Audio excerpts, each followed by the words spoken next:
Donc nous sommes Daf Memhe Amud Aleph. Nous reprenons le dernier paragraphe que nous avions tout juste démarré la semaine dernière.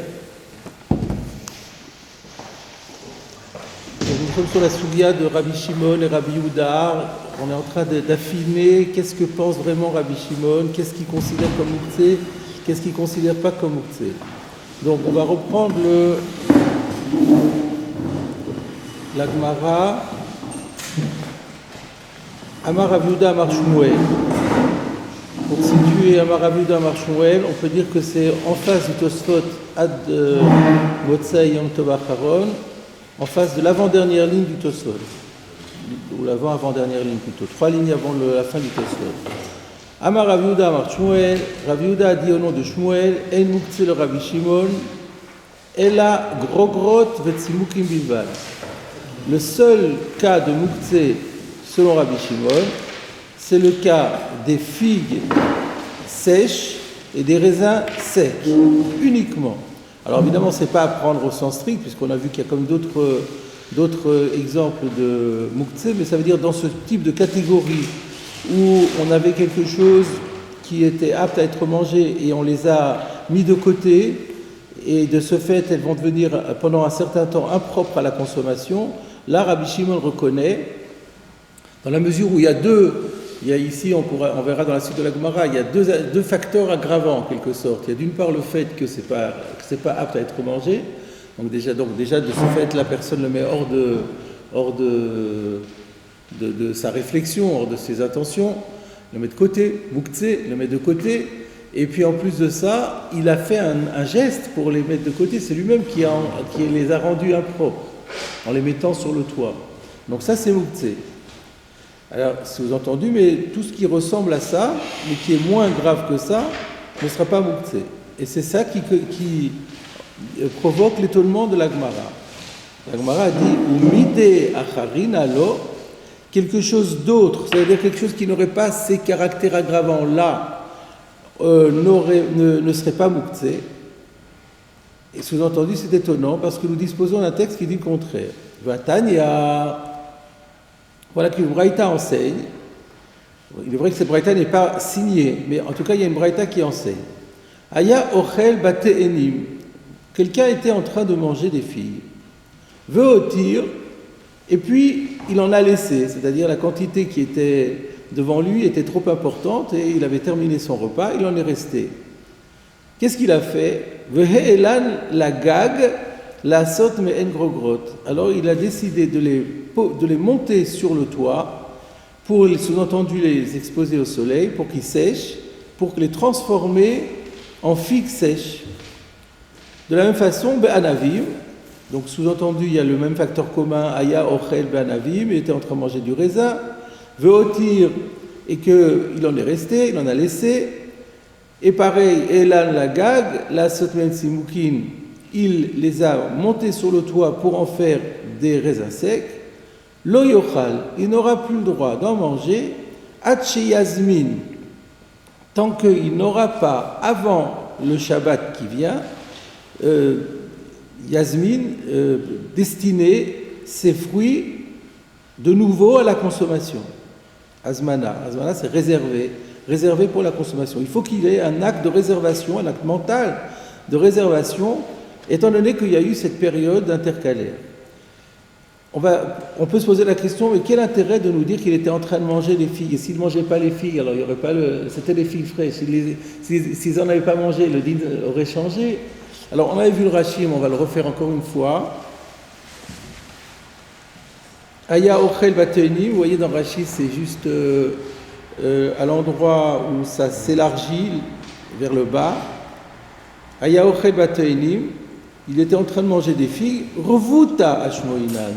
Pourquoi est-ce qu'on a dit cela? C'est pour nous faire entendre un chidouche, quelque chose d'encore plus fort, d'encore plus nouveau, à savoir afalpi, le Beit Hadash il rajoute afalpi d'ave achil ve'azil, bien que non seulement sous-entendu ces fruits étaient aptes à être mangés, mais il les avait effectivement mangés, il était en train de les manger, donc ça montre que et que ces fruits, il y a une seconde, étaient vraiment dans son esprit et ils servaient à être mangés. Mais Kivan d'Askinu, mais à partir du moment où il les a fait monter sur le toit, il y a une cassure. Asardate, il distrait son esprit de ces fruits, veut Aktsan, et il les met de côté. Donc c'est un petit chidouche en plus. Donc jusque-là, il n'y a rien qui vient en contradiction avec ce que Rav Yehuda avait dit au nom du Shmuel. Mais voilà, le problème vient de la suite de la Braïta. Je reviens à la Braïta. V'chein ata omer be'afar sekin v'chavushin ubishar kol minei perot. Et tu dis la même chose, v'chein ata omer, la même halakha, tu la donneras be'afar sekin pour des pêches, chavushin, des coins, comme ça que Rashi a traduit, ou bechar comme une perot et n'importe quelle autre sorte de fruit. Alors ceux-là, quelle est leur particularité? Est-ce que les pêches et les coins aussi ont les mêmes particularités que les figues? Et faut-il comprendre tous les autres fruits qui ont ces particularités? Ou bien ce sont des fruits qui n'ont aucune particularité? Regardons Rashi. Surtout les coins, c'est pas bizarre. Parce que les coins, on les mange pas crus. Ça ne mange pas cru, les coins. Ils étaient supposés aujourd'hui. Les pêches, oui, mais les coins, c'est obligatoirement cuit. Donc si c'est cuit, on ne les fait pas sécher. C'est pas ce que Rashi semble dire. Regardez Rashi. Moi, j'ai pas mangé de coin. Bon, je ne peux pas vous dire, mais c'est pas parce que nous aujourd'hui on a l'habitude de manger les coins en confiture que ça ne veut pas dire qu'on ne peut pas les manger autrement.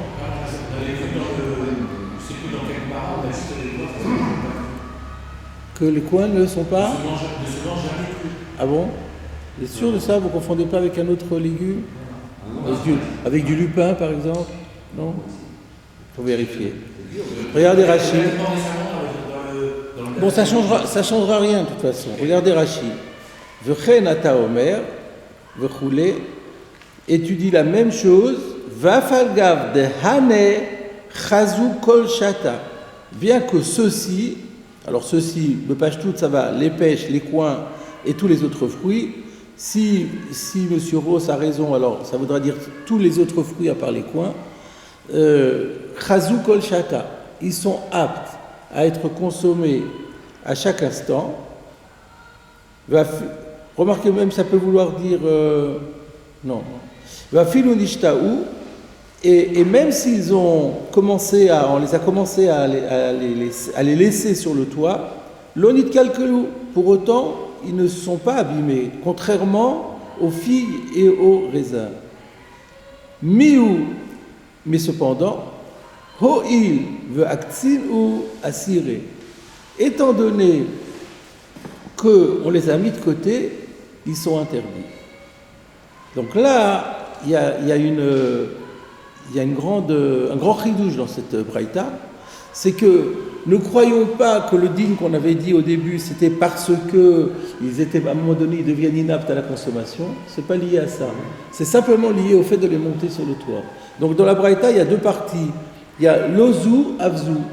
Non seulement dans le cas des figues et des raisins, où lorsqu'il les monte sur le toit, il les rend inaptes à la consommation, et là on comprend très bien que ce soit mouktsé.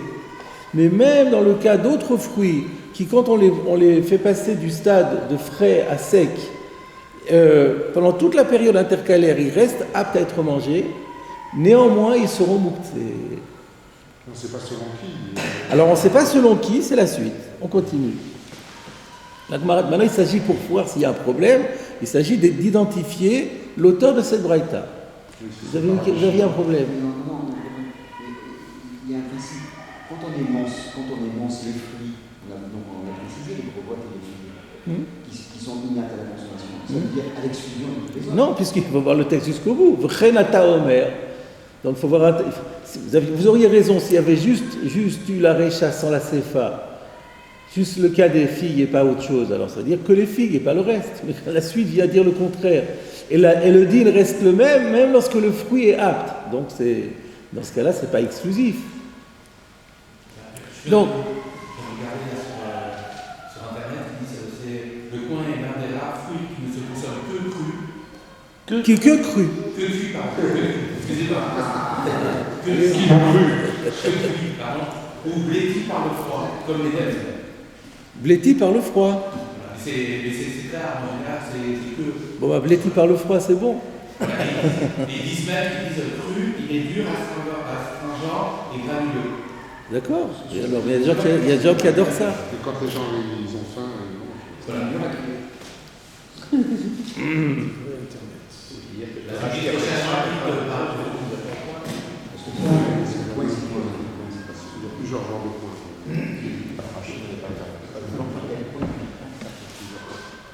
Alors, la Gemara demande Mani.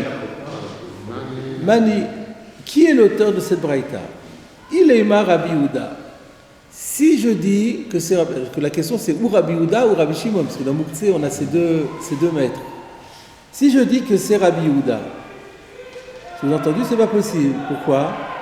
Uma echad lo dachye beyadayim mitle Moukhtse, echad dachye beyadayim lo kol sheke. Si déjà dans le cas où la personne n'a pas repoussé littéralement le fruit avec ses mains, c'est-à-dire il ne les a pas mis de côté, et quand même il pense que c'est Moukhtse, alors dans le cas où il a repoussé avec les mains, n'est-ce pas, à plus forte raison que ça sera Moukhtse. On ne voit pas qu'est-ce qu'il veut dire. Alors on regarde Rashi. Inema Rabbi Yehuda.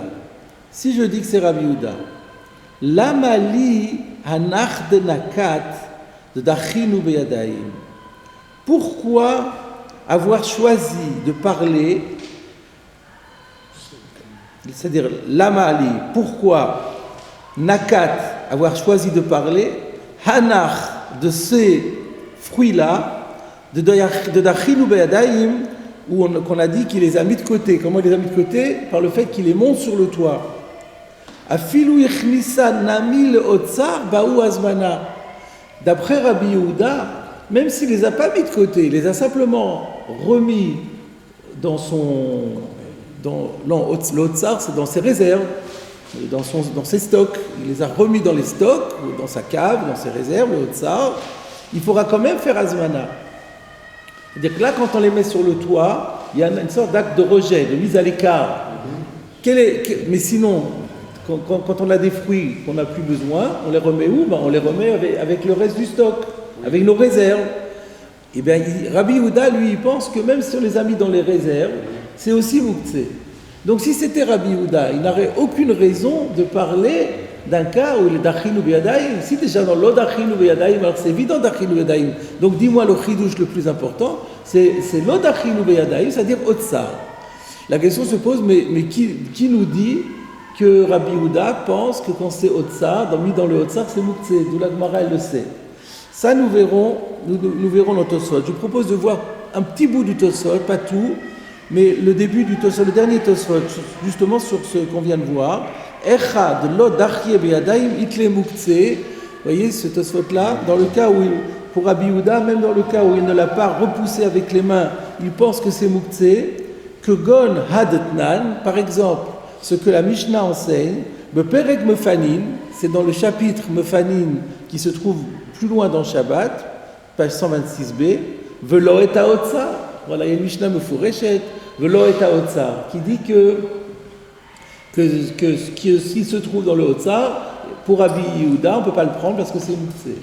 Donc c'est une Mishnah mefureshet.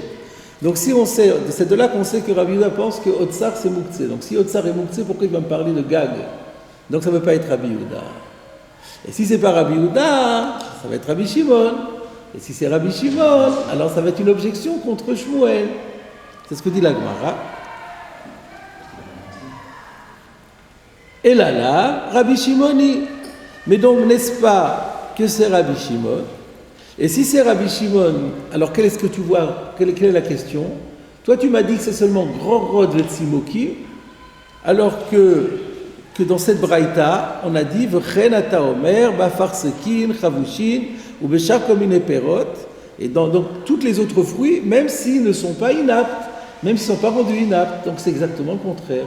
Donc il y a une véritable objection contre Rav Yehuda Amar Shmuel.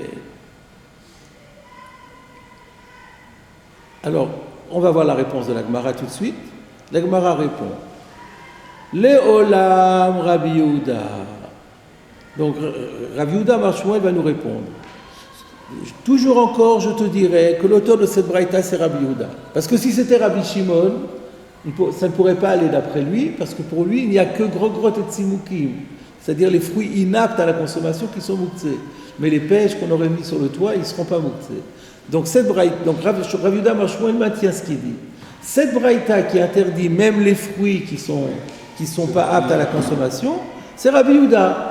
Ah, mais on avait dit si c'est Rabbi Yehuda, il n'avait pas besoin de parler de ce cas de Gag, il pouvait parler du cas de Hotzar. Réponse si, quand même. L'olam Rabbi Yehuda ve'ochel itztrichale. Et on a eu besoin de parler de ce cas-là parce qu'on a dit qu'il était en train d'en manger. Et nous, on s'était demandé d'ailleurs quel intérêt de nous dire que c'était en train d'en manger. Alors c'est pour ça justement, Salkadata Ramina, tu aurais pu penser et dire Kivan de ka achil ve azil, que puisqu'il était en train d'en manger, l'oliba yazmana, que dans ce cas-là, le fait de les avoir mis sur le toit, ça ne nécessiterait pas de azmana, même pour Rabbi Yehuda. Pourquoi ? Parce que comme il y a quelques minutes, il les avait encore tout prêts à la consommation, même s'il les met sur le toit, mais il se réserve, on pourrait considérer qu'il n'y a pas vraiment une mise à l'écart, et qu'il garde toujours en tête la possibilité de les faire redescendre. Voilà ce qu'on aurait pu penser. Kamash malad, kivande lan legal, asuche asre le dateminayu. Et c'est pour ça que la Braïta nous vient nous dire, s'il les a montés sur le toit, c'est fini. Ça prouve qu'il les a définitivement mis à l'écart de son esprit et qu'ils deviennent muktzé. Alors là, on peut se poser la question, et si des fruits qu'il était en train de manger, mais qu'il n'a pas mis sur le toit et qu'il a mis dans le Hotzar, quel va être le din ? Parce que toute la question était pourquoi tu me parles de Gag ? Parle-moi de Hotzar. Qu'est-ce qu'on répond ? Non, on a parlé de Gag parce qu'on parle du cas de quelqu'un qui venait juste de les manger.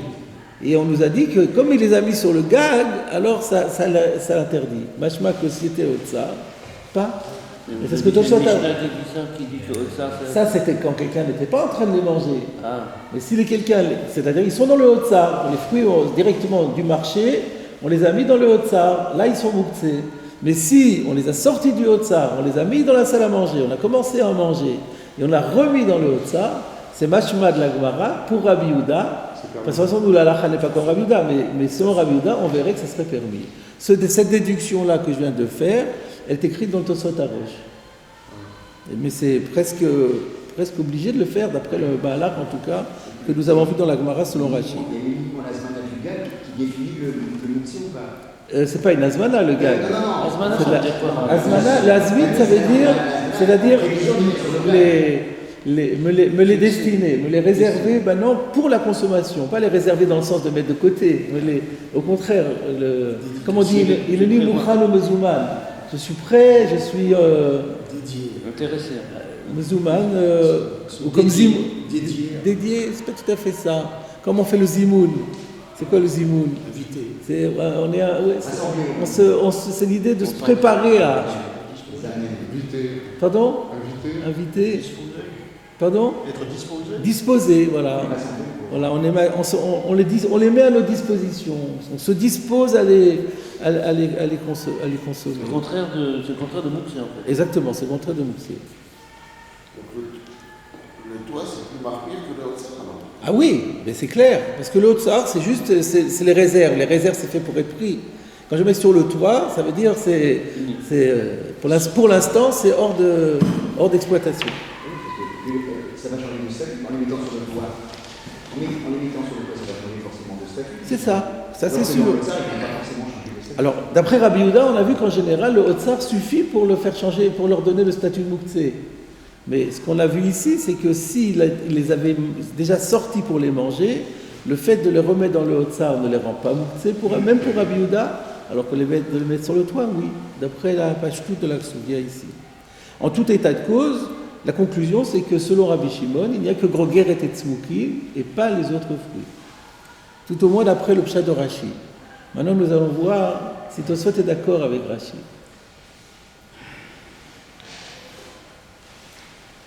Alors, Tosfot, premier Tosfot sur ce sujet, et là, Begrogrod Vetsimukim. On l'avait déjà fait. On l'avait déjà fait celui-là. On peut le refaire, oui. Et là, Begrogrod Vetsimukim, Birushalmi Mefaresh. Dans le Talmud de Jérusalem, on explique la raison pour laquelle ces figues et ces raisins deviennent interdits, deviennent muktzeh, chez Masrichim Bentaim, parce qu'ils sentent mauvais, ou bien ils se décomposent, ils pourrissent, entre-temps. Bentaim, entre-temps. Vekivan Shemit Kalkelin Kolkar, et puisqu'ils s'abîment tellement, En dato le kartam, Achiitaklu etev. Son intention est de ne plus les utiliser tant qu'ils n'auront pas été parfaitement remis en état de consommation. On est un peu étonné du kolkar, de l'insistance de Tosfot, mais qui va chez Mikal Kelim, En dato liknotar. Ça nous intrigue un petit peu, mais bon, ok. Mais en fait, on va voir dans quelques instants que ce kolkar, il est voulu par Tosfot, il est important. Regardez le Tosfot suivant. Celui-là on l'a pas fait. V'chenata omer ba'farsekin. Et donc c'était la Braïta qui disait, et tu dis la même chose pour les pêches. Afalpi she'en mitkalkelin kolkar. Iktsa maktse otam midato. Et il en est de même pour les pêches, bien qu'elles ne s'abîment pas autant, à ce point, sous-entendu, pas autant que les Grogvot et les Tsimuki, mais ça suffit pour que Maktse Otam Midato, pour qu'il les écarte de sa pensée. Est-ce que vous réalisez que nous sommes en présence d'une marloquette Rashi Tosfot? Hein? Rashi avait dit, y compris tous les autres trucs qui sont cités. mais lui aussi, Chelata Omer Farsekin, lui aussi dit y compris. Mais là, il parle de décomposition qui n'est pas la même pour les Grogvot et les Tzimkim, alors que Rashi n'en parle pas. Pas tout à fait ça. Rashi, qu'est-ce qu'il avait dit? Lo nitkal keilu. Ah oui, donc c'est là la Voilà, c'est ça la marloquette. Pour Rashi, les fruits dont on parle, les pêches et compagnie, ils s'abîment pas du tout. Ils ne sont pas du tout abîmés et quand même, ils deviennent muktzeh. C'est une marloquette sur le Messiout. Non, ça ne peut pas être une marloquette Messiout, c'est pas possible. C'est une marloquette sur la compréhension de la Sugya. Donc Rashi nous disait que le principe, en conclusion, on sait que cette braïta, il va comme Rabbi Yehuda. Pour Rabbi Yehuda, le principe de muktzeh, le principe directeur du muktzeh, c'est la mise sur le toit. Peu importe qu'il coule ou pas. Non seulement s'il y a qu'il coule, s'il y a détérioration, mais même s'il n'y a pas détérioration du fruit, il l'a mis sur le toit, c'est suffisant pour considérer une mise à l'écart qui rend muktzeh. Et là, curieusement, Tosfot refuse de dire comme Rashi. Il dit, attention, dans les pêches, on ne peut pas dire qu'ils ne sont pas mitkalkelim bichlal, mais afalpi chez mitkalkelim kolkar, ils sont bien qu'elles s'habillent moins, il les maktse quand même midato. La question qui se pose, qu'est-ce qui a contraint Tosfot à expliquer que Rabbi Yehuda ne va rendre muktzeh que ce qui a un petit qu'il coule au moins? C'est le Yerushalmi qui dit ça. Non, c'est pas le Yerushalmi. Le Yerushalmi dit simplement chez Masrichin Bentaim. Et le commentaire de Tosfot après, c'était, et puisqu'ils sont mitkalkelim kolkar, ça c'était déjà en prévision du Tosfot suivant, qui va dire que la différence entre les Afarsekim et les Grogrot, c'est que les Grogrot, ils sont mitkalkelim kolkar, et les autres ne sont pas mitkalkelim kolkar. Alors que pour Rashi, c'est plus simple. Les uns sont mitkalkelim, les autres ne sont pas mitkalkelim. La question qui se pose est, quelle est la contrainte de Tosfot? On n'admet pas l'idée de dire que c'est la Metsiout, parce que Tosfot dit, mais c'est pas possible, les fruits s'abîment certainement. C'est pas possible, il y a certainement des fruits qui ne s'abîment pas. Et donc ça ne peut pas être une contrainte. Et puis on ne va pas dire que la marloquette entre Rashi et Tosfot, c'est une marloquette sur la réalité, c'est pas possible. Donc la marloquette, la contrainte de Tosfot doit être une contrainte raisonnement par rapport à la Sougia. La question est de savoir, mais quelle est la contrainte de Tosfot? Tosfot dit Maxé Otam Midato. Ouais. Alors peut-être que s'ils ne sont pas abîmés, il est. Mais c'est ça toute la question. Maxé Otam Midato, c'est ça que ça veut dire, c'est Mouktsé. Mais la question, qu'est-ce qui fait que c'est le rang Mouktsé? Est-ce que le Ela la gag, pour Rashi, le geste de Ha'ala la gag, c'est Maxé Otam Midato? Et pour Tosfot, non. Mais la question est de savoir, mais pourquoi Tosfot ne veut pas ça? Alors, hein? Pour Tosfot, ça ne suffit pas. Pour Tosfot, oui, mais d'où Tosfot prend que ça ne suffit pas? Apparemment, rien n'empêche de comprendre comme Rashi. Parce qu'il peut avoir des invités, redescendre, chercher, etc. Oui, mais la svara de dire il les a montés sur le toit, c'est comme une très très bonne svara. Donc il n'y a pas de raison de ce que Tosfot dit, il rend les choses plus sophistiquées. Il faut une contrainte pour ça. On ne peut pas juste dire d'après le raisonnement. Le raisonnement n'est pas suffisamment contraignant pour dire cela. On est obligé de trouver une contrainte textuelle, pas une contrainte de raisonnement. Alors, le Maharsha explique la chose suivante. On pourrait le faire dans le texte, mais pour gagner du temps, je vais vous le dire par cœur. Tosfot a une contrainte. Ici, la Gemara a apporté cette braïta pour faire une objection à Rav Yehuda Amar Shmuel, qui avait dit que pour Rabbi Shimon, les seuls Mouktsé sont Grogrod et Tzimoukim. Tosfot a eu un problème, d'après le Pshat de Rashi. Si on dit comme Rashi que cette braïta, quand elle permet les autres fruits, c'est même sans aucun kilkoul. Et on pensait dans la question que c'était Rabbi Shimon. Dans la vamina de la question, quand on pose la question sur Rabbi Yehuda, on dit ça ne peut pas être Rabbi Yehuda, puisque pour Rabbi Yehuda même Otsar, c'est Assour. Donc c'est Rabbi Shimon. Donc c'est une objection sur Rabbi Yehuda Amar Shmuel. Tosfot a eu un problème en disant mais il n'y a pas que Rabbi. Si on dit comme ça, il n'y a pas que Rabbi Yehuda Amar Shmuel qui est dans difficulté. Il y a un autre auteur qu'on a vu plus haut qui doit aussi être en difficulté. Rabbi Yochanan. Qu'est-ce qu'il avait dit, Rabbi Yochanan? Rappelons-nous, Resh Lakish avait posé la question à Rabbi Yochanan. Pour Rabbi Shimon, si quelqu'un a pris des grains de blé et les a mis dans la terre, sans les recouvrir de terre, les a mis dans la terre dans l'intention que ça prenne racine. Ou encore, vous vous rappelez le deuxième cas? Un œuf qu'il a mis sous la poule pour la couver. Resh Lakish pose la question à Rabbi Yochanan, il dit quel va être le din? Rabbi Yochanan lui dit, pour Rabbi Shimon, c'est seulement motar hashemen shebener. Mais pas ça. Donc c'est-à-dire que c'est permis. Alors Tosfot dit, mais si on dit que Rabbi Shimon, il pense que le simple fait de mettre sur le toit, alors que ça ne s'abîme pas du tout, ça suffit pour rendre Mouktsé, parce qu'on les a mis de côté, quand on prend un grain de blé et qu'on le met par terre dans la terre, ou qu'on prend un œuf et qu'on le met sous la poule, c'est pas moins que le mettre un fruit sur le toit. Et donc ça devrait être Mouktsé aussi.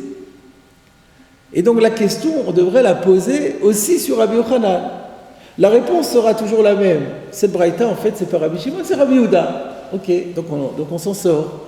Mais pourquoi la Gemara ne pose cette question que sur Rabbi Yehuda Amar Shmuel? Pourquoi elle n'a pas posé la question de cette braïta quand on a étudié Rabbi Yochanan? Voilà quelle était la contrainte de Tosfot. Tosfot répond, parce que ici, tous les cas de la braïta, c'est des cas où il y a un kilkoul. Au début, il y a un kilkoul kolkar, il y a un gros kilkoul. Dans les autres, il y a un petit kilkoul, mais kilkoul il y a. Alors que dans le cas de l'œuf ou dans le cas du grain de blé, il n'y a aucun kilkoul. Donc la question n'était pas une question.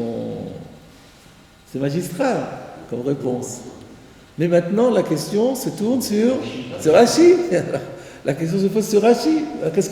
Comment Rashi va répondre à cette question? Finalement, Tosfot a raison. Si c'est ça le pshat, il aurait fallu poser d'emblée sur Rabbi Yochanan et pas sur Rabbi Yehuda Amar, pas que sur Rabbi Yehuda Amar Shmuel. Alors je pense répondre à cette question. La question elle n'est pas si forte que ça, parce qu'on peut très bien dire Inachinami. La Gemara aurait pu attaquer Rabbi Yochanan comme elle a attaqué Rabbi Yehuda Amar Shmuel, et elle aurait répondu de la même façon.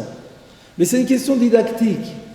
Quand on a le choix entre poser deux questions et de trouver de toute façon la même réponse, il vaut mieux poser une question qui s'impose directement. Là, la question sur Rav Yehuda Amar Shmuel, elle est évidente. toi tu me dis que Gogeret et Tzmukim, voilà une braïta qui dit exactement le contraire, et qui dit il n'y a pas que Gogeret et Tzmukim, il y a aussi Chavrushim et Afarsekim et Kolmine Perot. Quand on apporte cette braïta en opposition à Rav Yehuda Amar Shmuel, c'est flagrant. Si on avait posé la question à Rabbi Yochanan, il aurait fallu faire tout un déroulement. Il aurait fallu dire de quoi parlons-nous, ces fruits-là, comment sont-ils? Ils sont mitkalkelim, ils sont pas mitkalkelim. On aurait dû poser la question. Non, pas ça. On a dit puisque tu dis que quand tu mets sur le gag, ça c'est considéré comme un mouktsé. Alors dans ton cas, toi, où il les a mis sur le sol, ou bien lorsqu'il a mis sur la poule, c'est aussi comme là la gag. Donc il aurait fallu faire une petite déduction quand même, faire une déduction et ensuite opposer, alors que là c'est flagrant. Donc la Gemara elle a dit je vais simplifier. Donc la question de Tosfot elle n'est pas si forte que cela. Et c'est comme ça qu'on peut comprendre la marloquette entre Rashi et Tosfot. Pour Tosfot, quand même c'est mieux de dire ça, du coup la Gemara ne pouvait pas attaquer Rabbi Yochanan. Pour Rashi, elle aurait pu attaquer Rabbi Yochanan, mais c'était plus compliqué, donc on s'est contenté de ça. Mais c'est vrai qu'on pourrait poser la question à Rabbi Yochanan et il y aurait la même réponse de toute façon. Voilà. Donc on vient maintenant au dernier Tosfot. Vous allez comprendre pourquoi je ne l'ai pas fait tout de suite en entier. Donc ça c'est la réponse. Non, Echad lo Yadayim. C'était le cas de si déjà dans le cas où il n'a pas repoussé avec les mains, Rabbi Yehuda pense que c'est Mouktsé, alors c'est inutile de le dire dans le cas d'Archiavadaïm. Alors pourquoi Rabbi Yehuda, si c'était lui, aurait choisi de parler de gag? Alors la question était, mais d'où on sait que Rabbi Yehuda considère que les aliments sont Mouktsé, même sans de Chia Beyadaïm? Réponse que Gola de Tnam Perek Mefanim, comme par exemple ce qu'on a enseigné dans la Mishnah dans le Perek Mefanim, Velo et Otsar, où on dit Mefourash, clairement, explicitement, Rabbi Yehuda dit que ce qui se trouve dans les réserves, c'est aussi Mouktsé. Mais attention, rajoute quelque chose de nouveau qu'on n'avait pas vu encore. Utnan Nami Perek Batra, il y a aussi une Mishnah dans le dernier chapitre qui dit Rabbi Yehuda Omer, Imlo Aïta Nevela Me Erev Shabbat Asura. Donc de quoi s'agit-il là-bas? Il s'agit d'un animal qui est mort, un bovin ou un ovin qui est mort pendant Shabbat. Est-ce qu'on peut la donner à manger aux chiens? Donc Rabbi Yehuda dit non. Rabbi Shimon dit oui. Et Rabbi Yehuda dit non. Et pourquoi non? Parce qu'avant Shabbat, cet animal n'était pas destiné à la consommation animale, elle était destinée à la consommation humaine. On pensait qu'il ne tomberait pas malade et qu'on lui ferait la shrita et qu'on pourrait la manger soi-même. Donc elle était réservée pour les hommes, elle devient tout d'un coup réservée pour les animaux, c'est un changement de statut, donc ça devient mouktsé. Mais alors pourquoi Tosfot amène ce cas-là? Pour montrer qu'il n'y avait pas ici de Dochia Beyadaïm. Il n'y avait pas de Dochia Beyadaïm, puisqu'on n'a rien fait. On n'avait rien fait du tout. C'est quelque chose, les choses se font tout seules. Initialement, la bête vivante, elle est destinée par elle-même à l'alimentation humaine, sans qu'on fasse quoi que ce soit. Après, quand elle meurt, elle change de statut, mais on n'a pas été Doché Oto Beyadaïm pour la rendre Mouktsé. Et donc, Tosfot prouve, tu vois que pour Rabbi Yehuda, même quand c'est pas Doché Beyadaïm, eh ben c'est quand même Mouktsé. Mais on pourrait attaquer Tosfot en disant, d'accord, mais comment tu peux comparer ça? Là-bas, la raison pour laquelle c'est Mouktsé, c'est parce que c'était destiné à autre chose, et maintenant ça devient destiné aux animaux, donc il y a un changement. Alors que chez nous, les fruits, ils sont toujours destinés à la consommation. Donc on ne comprend pas tellement comment Tosfot peut apporter ça comme exemple. Vous comprenez ma question? Tosfot dit, la Gemara est en train de montrer que Rabbi Yehuda, lui, il pense que même sans de Chia Beyadaïm, c'est Mouktsé. Alors le cas de Otsar, c'est vraiment bien. C'est un cas où le fruit a peut-être mangé et où on l'a mis simplement dans la réserve, c'est-à-dire qu'on n'a pas montré qu'on voulait le manger, c'est déjà considéré comme Mouktsé, sans de Chia Beyadaïm. Ça, c'est vraiment parfait. Mais l'autre cas où il n'y a pas eu le Driya Beyadayim, où Tosfot veut montrer que Rabbi Yehuda pense que c'est Mouktsé sans Driya Beyadayim, mais là-bas il y a un argument pour rendre Mouktsé qu'on n'a pas chez nous. Donc c'est pas probant, puisque là-bas c'était pas apte au chien avant Shabbat, alors que là c'est apte pour la consommation humaine du début à la fin. Donc comment Tosfot peut comparer les deux? Alors je propose de dire Tosfot est le Shitato, puisque Tosfot pense qu'ici aussi, même tous les fruits dont on a parlé, ils sont mis de calquel. Donc à partir du moment où ils sont mis de calquel, ils sont aussi inaptes. Donc de la même façon que dans Rabbi Yehuda, c'était inapte aux animaux, et à cause de ça c'est Mouktsé sans Dochia Biyadayim, ben chez nous aussi, maintenant c'est inapte à la consommation, même si c'est pas mis de calquel, c'est un peu apte, mais c'est inapte quand même. Donc on peut dire aussi que donc on n'aurait pas besoin de dire que là la gag, le simple fait que c'est inapte, ça devrait suffire. Donc la comparaison, la superposition est possible pour Tosfot le Shitato. Pour Rashi, non. Pour Rashi, la seule preuve, ça sera Otsar. Et vous remarquerez que Rashi il avait dit Afilu Echnisan Amil Otsar. Pour Rashi, la preuve c'est Otsar. L'autre preuve, elle n'est pas superposable parce que là-bas c'était inapte au chien, alors que chez nous ça reste apte en permanence pour la consommation de la personne. Ce qu'il met sur le toit pour Tosfot, il faut que ça devienne inapte. Voilà. Si ça n'a pas encore eu le temps d'être inapte, est-ce qu'il a le droit d'aller les chercher? La Braïta n'en parle. Avant Shabbat, il aimait, et puis il sait que. Oui, il est possible que selon Tosfot, même Rabbi Yehuda reconnaîtrait qu'on peut les prendre. Enfin, non, de Otsar, on a la preuve que non. Pour Rabbi Yehuda. Puisque c'est d'après la Maskana, c'est Rabbi Yehuda. D'après la Maskana, comme on a Otsar nous prouve que non. Mais cette Braïta. Il les a mangés, il les a mis, on a dit que c'était moins grave que de les mettre. Oui, mais. Le problème de Rabbi Yehuda. Dans le cas d'après. Il les mange, il les mange et il les met sur le toit. Ça n'a pas encore eu le temps de. Shabbat arrive, ça n'a pas encore eu le temps de pourrir et puis, enfin, de se dégrader. Ouais. Si tiens, je suis en train de manger, je vais aller chercher. Mais peut-être que mettre sur le toit, parce que ça dénote une intention que très prochainement ça devienne mauvais, c'est différent de Otsar. Donc on ne peut pas savoir. Oui, mais parce que comme il met le paramètre, c'est calculé. Oui. Alors ça. Les calculou ou action qui entraîne un kilkoul. Une action qui va entraîner. Qui va entraîner un kilkoul. C'est pareil. Ça s'appelle Driya Biyadayim. Oui. Ouais. On peut comprendre comme ça. Mais s'il n'y a pas de kilkoul du tout, c'est comme ça. Dans ce cas-là, c'est permis. C'est ça la différence. Là, il y aura une nafkamina d'après Rabbi Yehuda, une grosse nafkamina entre Rashi et Tosfot pour Rabbi Yehuda, dans la Maskana. Selon Rabbi Rashi, c'est clair que les amis, quelques loups ou pas quelques loups. il n'y a pas de notion de kilkoul. La notion de kilkoul n'existe pas pour Rabbi Yehuda. Pour Tosfot, elle pourrait éventuellement, dans certains cas, intervenir, mais c'est pas sûr. Pas sûr. Ouais. Très bien. Donc la raison du Mouktsé de la Nevela, c'était l'intention. C'était pas le fait qu'elle soit Nevela au moment de Shabbat soit rentrée. C'est parce que pour Rabbi Yehuda, il faut pas qu'il y ait. C'est pas le même kilkoul parce que c'est pas le même. C'est un peu inversé parce que dans le cas des gros grottes, au moment où je dis que c'est Mouktsé, c'est parce que c'est inapte. C'est inapte à ma consommation, donc c'est Mouktsé. Là, dans le cas de Nevela, et je veux le donner au chien, c'est apte au chien. Donc c'est pas. Mais pourquoi alors c'est Mouktsé quand même?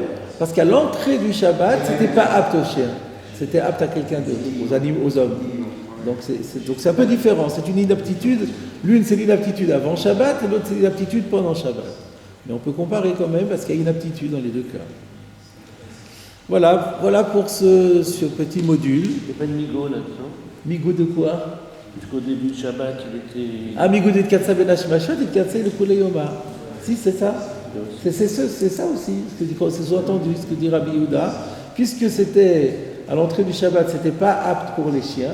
Donc même maintenant, si c'est apte pour les chiens, alors on peut dire migo de Tkatsa ben Hashmashot et Tkatsa le Kuleyoma. Ou bien on dit ça s'appelle Nolad. Et donc, comme c'est Nolad, c'est Mouktsé.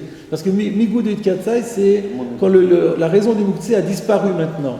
Mais là c'est autre chose, puisque c'est Nolad, c'est un peu différent. De toute façon, ce texte-là, on aura l'occasion de le rencontrer encore et d'en parler. C'est l'histoire de l'Anvela. Alors, on a terminé, donc la conclusion était que pour Rabbi Shimon, effectivement, n'est moukse que grogrot vetzimukim. Alors, dans le même ordre d'idées, maintenant on va continuer la Gemara. Ba'amine, Rabbi Shimon, Rabbi, Merabi. Donc chaque fois c'est le même, vous voyez, c'est le même schéma où il y a un talmide qui pose sa question à son maître. On a eu d'abord Resh Lakish avec Rabbi Yochanan, on a Rabbi Yehuda avec Shmuel, et là maintenant on remonte dans l'histoire, et c'est Rabbi Shimon bar Rabbi Merabi. Donc c'est qui Rabbi Shimon bar Rabbi? Comme son nom l'indique, c'est le fils de Rabbi. Rabbi, c'est qui Rabbi? Rabbi Yehuda Hanassi, Rabbi Noah Kadosh, celui qui a créé la Mishnah. Donc, à qui il a demandé la question? À son père.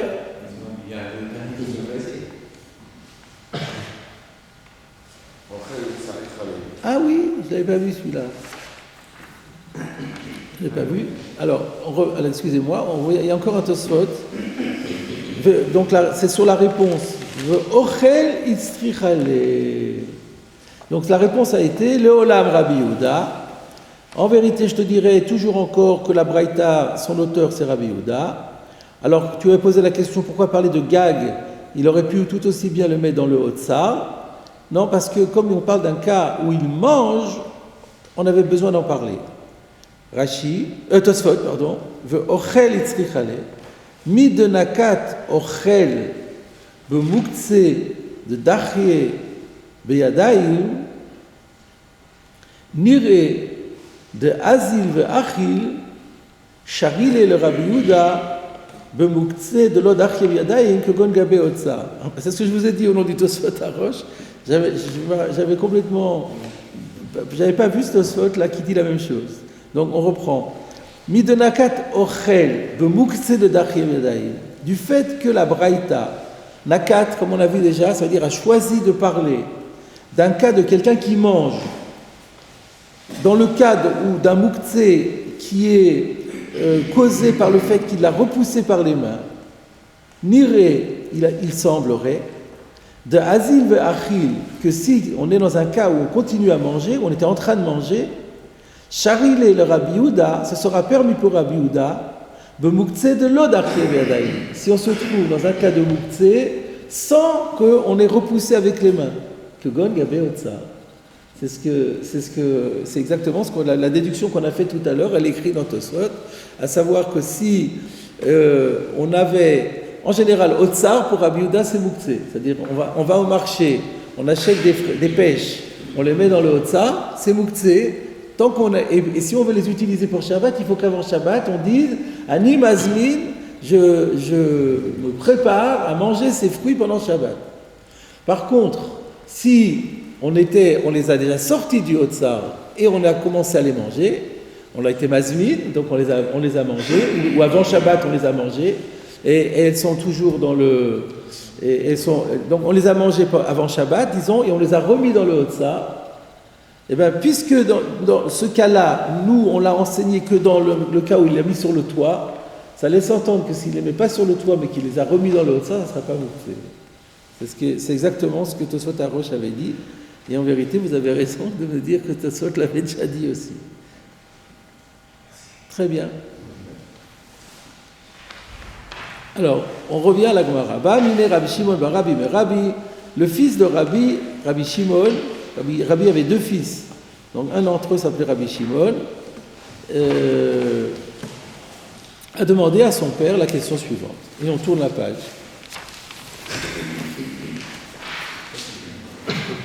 Donc on est en Eretz Israël, à Tzipori, la ville de Rabbi Yehuda Hanassi.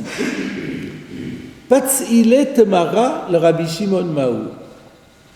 Il pose une question, il dit Patzilet Mara, quel sera le din pour Rabbi Shimon? Alors on comprend évidemment que la question de quel sera le din, ça veut dire est-ce que c'est mouktsé ou pas mouktsé, puisqu'on parle de la soulia de mouktsé. La difficulté ici, c'est de comprendre qu'est-ce que c'est Patzilet Mara. Alors Tamar, on sait ce que c'est Tamar. C'est des dates. Le problème, c'est Patzilé. Ça, on ne sait pas. Alors on va voir ce que Rashi propose. Patzilet Mara. Tmarim Anilkatim Kodem Bishulam.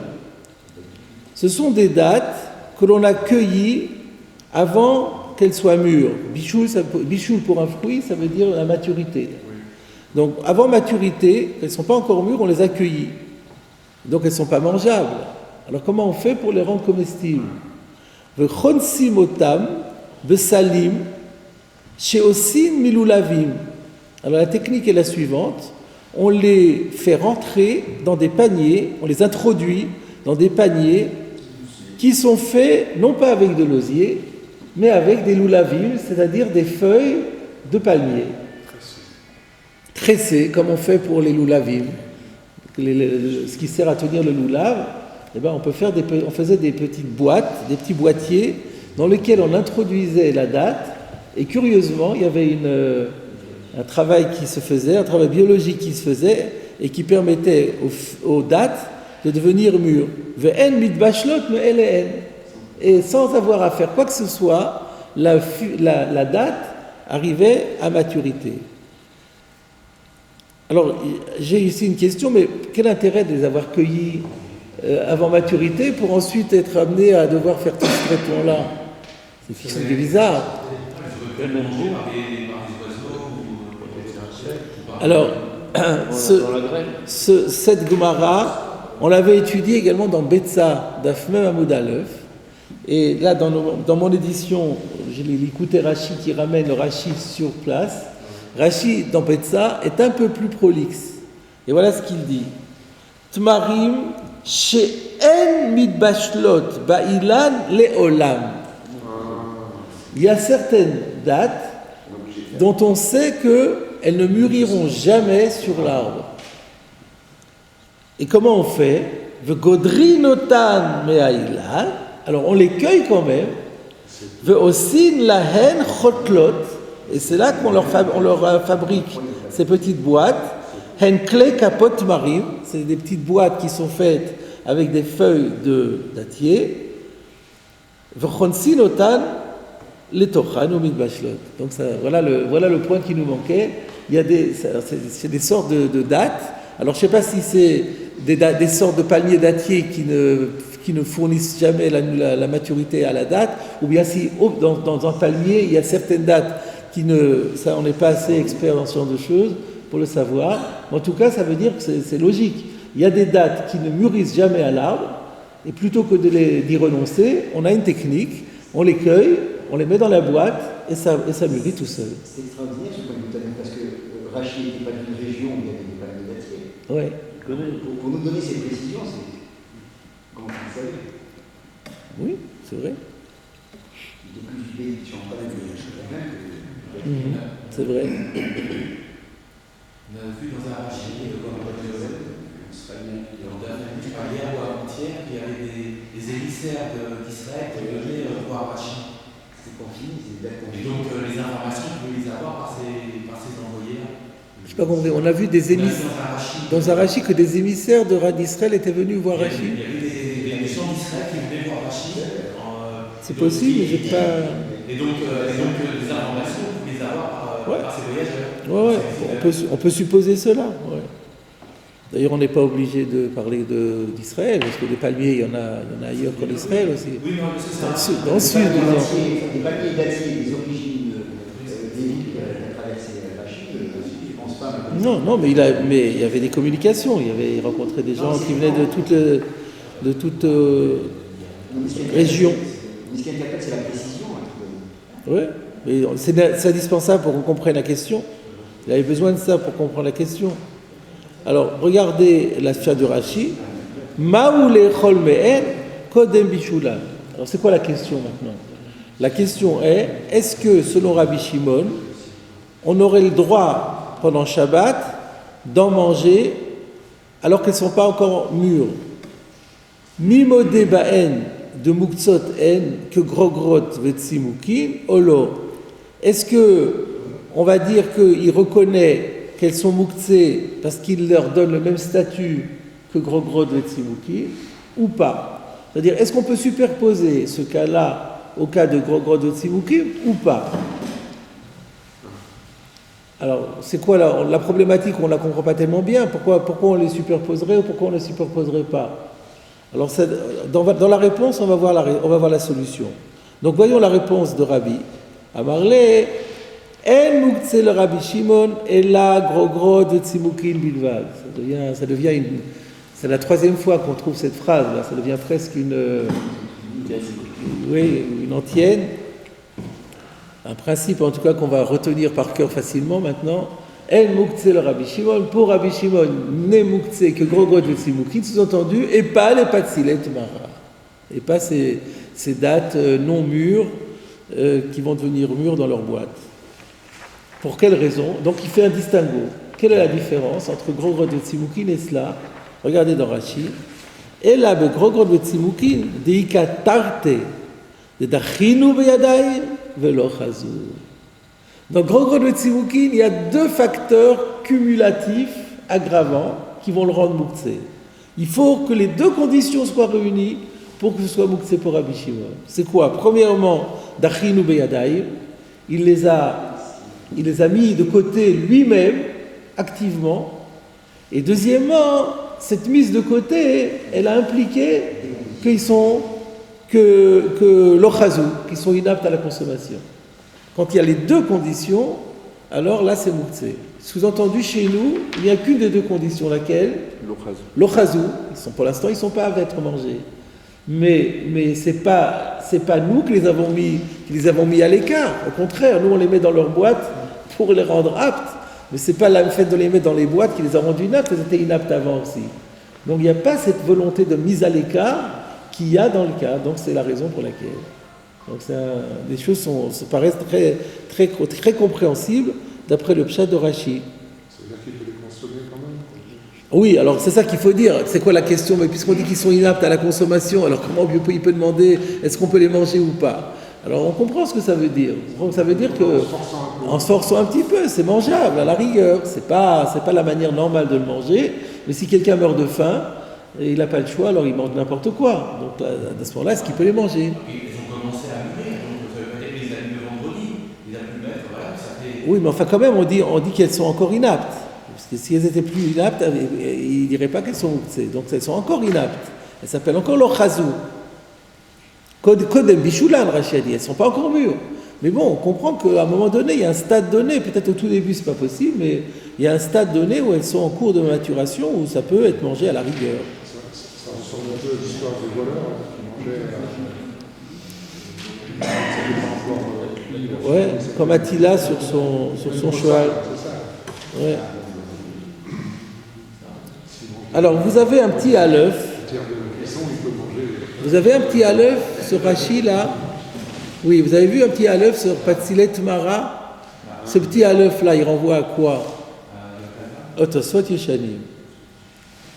Alors on va étudier le Tosfot Yeshanim. On met la pause maintenant? Alors on va faire une toute petite pause et ensuite on va passer au Tosfot Yeshanim. D'autant qu'aujourd'hui, je rappelle qu'on va terminer le cours un peu plus tôt. 11h05, 11h10, on va voir en fonction de...